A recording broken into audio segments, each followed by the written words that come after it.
قرآن مجید میں ہے ان اللہ لا یستحی من الحق، کہ اللہ تعالیٰ حق بات بیان کرنے سے حیا نہیں کرتے۔ حدیث میں بھی بعض ایسے مسائل کو اللہ کے رسول نے بیان کیا ہے صلی اللہ علیہ وسلم نے جو بظاہر حیا کے خلاف ہیں، مگر اس لیے بیان کیا کہ اگر آپ صلی اللہ علیہ وسلم بیان نہ کرتے تو لوگ ان بے شرمی کے کاموں میں مبتلا ہو جاتے۔ اسی وجہ سے میں بھی یہ ہمت کر رہا ہوں کہ ایک اور ایسا گناہ جس میں لوگ مبتلا ہیں، اور وہ ہے حیا کے خلاف، مگر ہے بہرحال شریعت کا مسئلہ اور لوگ اس میں گناہ میں مبتلا بھی ہیں، اس لیے بتانا ضروری ہے۔ وہ یہ ہے کہ لوگ شادی کے بعد بھی، آج کی نوجوان نسل زوجہ سے، بیوی سے غیر فطری طریقے سے ہم بستری کرتے ہیں۔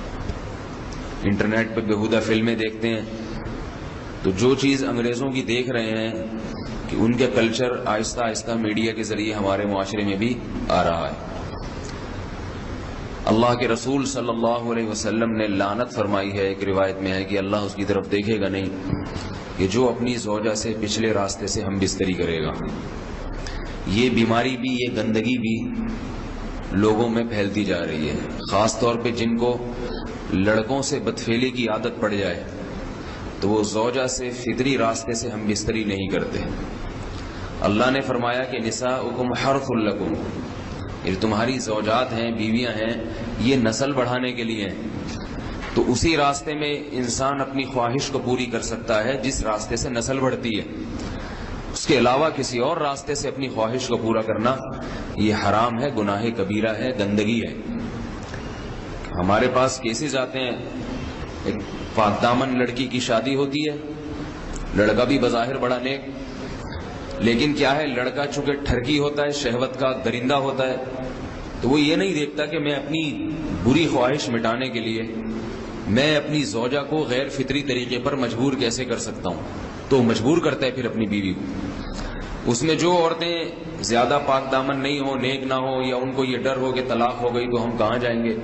وہ پھر اپنے شوہر کے ساتھ اسی غیر فطری طریقے پر آمادہ ہو جاتی ہیں، اور اس کا عذاب اور اس کا وبال یہ ہوتا ہے کہ کچھ دنوں میں ان کو بھی اسی کی لت پڑ جاتی ہے۔ انسان جب بھی کوئی غیر فطری راستہ اختیار کرتا ہے، آخرت کا عذاب تو بعد میں، دنیا کا عذاب یہ آتا ہے کہ پھر اس کو لذت فطرت میں آتی نہیں ہے، پھر جو راستہ اللہ نے رکھا اس میں اس کو لذت نہیں آئے گی، پھر وہ گندگی میں ہی گھسنے کی کوشش کرے گا، اس کی بھی فطرت خراب ہو جاتی ہے، اور جس کے ساتھ یہ بدفعلی کی جائے اس کی بھی فطرت خراب ہو جاتی ہے، وہ بھی پھر کسی کے قابل نہیں رہتے۔ تو اپنے جان پر رحم کرنا چاہیے۔ ہم انسان ہیں، ہم درندے نہیں ہیں، ہم گھوڑے نہیں ہیں، ہم گدھے نہیں ہیں، ہم جانور نہیں ہیں، ہم انگریز نہیں ہیں۔ انگریز نے تو حیا اور شرم کی تمام حدود کو توڑ دیا ہے، وہ تو درندے بن چکے ہیں۔ ہم تو درندے نہیں ہیں، ہم تو حلال کھاتے ہیں، پاک صاف رہنے کی کوشش کرتے ہیں، تو ہم ان کی جو کلچر دیکھ کے ہم ویسے درندے بننے کی کوشش کیوں کریں؟ تو یہ بہت بڑا وبال ہے، بہت بڑی برائی ہے جو ہمارے معاشرے میں آہستہ آہستہ جڑ پکڑتی جا رہی ہے،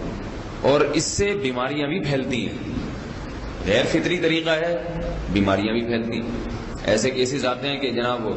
مرد مجبور کر رہا ہے بیوی کو،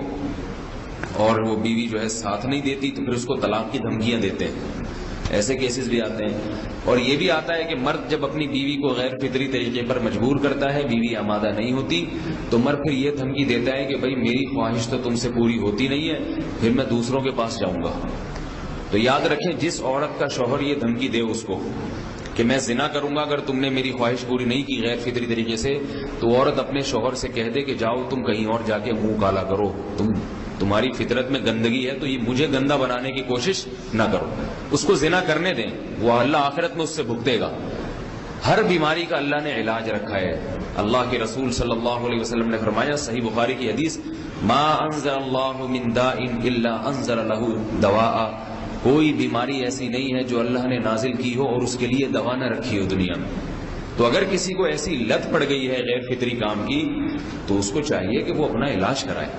ڈاکٹر سے بھی رابطہ کرے، اور سب سے بڑا علاج یہ کہ کچھ وقت صبر کرے گا، چھوڑ دے گا کچھ عرصے کے لیے، تو خود بخود آہستہ آہستہ صحیح ہو جائے گا۔ ایک آدمی شراب کا عادی ہے، ایک علاج تو یہ کہ ڈاکٹروں سے رابطہ کرے، اور بہتر علاج کے چھوڑ دے، کتنے دن تڑپے گا؟ ایک دن 2 دن 3 دن 4 دن 1 ہفتہ 2 ہفتہ بہت زیادہ سال ہو جائے گا نا، اس کے بعد خود بخود ٹھیک ہو جائے گا۔ سگریٹ کا عادی ہے، چھوڑ دے گا تو کتنے لوگ ہم نے دیکھے ہیں دن میں 20 سگریٹ پیتے تھے، چھوڑنے پر آئے تو بالکل ایک دم چھوڑ دی انہوں نے، آہستہ آہستہ کر کے چھوڑ دی، لیکن تکلیف ہوئی مگر عادی ہو گئے۔ تو اب کسی کو یہ لت پڑ گئی ہے غلط کام کی، برائی کی، تو اس کا بہترین علاج یہ ہے کہ وہ اپنے آپ کو بدلنے کی کوشش کرے، ماحول بدلے، اور کچھ وقت صبر کرے گا تو اللہ اس سے یہ عادت چھڑا دے گا۔ نہیں کی، صبر نہیں کیا اس نے، پھر اسی گندگی میں موت واقع ہوگی، پھر آخرت کا عذاب بہت سخت۔